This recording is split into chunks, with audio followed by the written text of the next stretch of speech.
or you should sort of take over. There have been some questions because the cash fund in the reporting went from X to Y, and nobody had answers and nobody was volunteering anything. Right. Well, and here's the thing.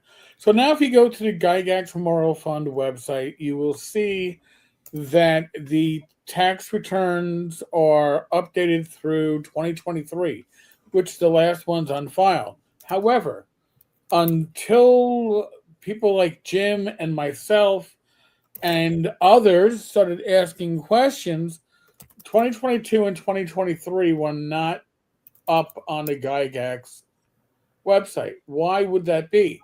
Well, because 2022 there was a pledge retraction of 150,000, expenses of over 20,000, revenue of $103, which is about average for the last decade.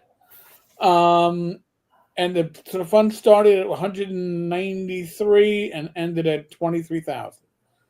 And in 2023, it got revenue of $4,500, which was the largest it's gotten in well over a decade, but still had expenses of 35,000. So it wound up at nearly 10,000 underwater, which Paul, I think he said something about that to disregard that it's been fixed since then, or something to that effect. 2024 taxes are going to come out mid-November, so about a month and a half.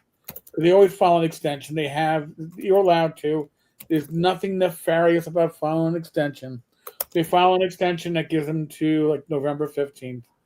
And I'm going to repeat something that I've been saying frequently because I've had people ask me, do your own vetting for any kind of crowdfunding project.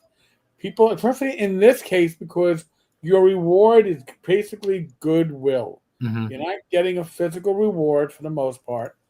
If you are, talk to a tax specialist, maybe a tax attorney, because you may or may not be doing something that is tax deductible. It is tax deductible if it's a donation, but if you're getting something back, it becomes a little messy. Do your own vetting, folks.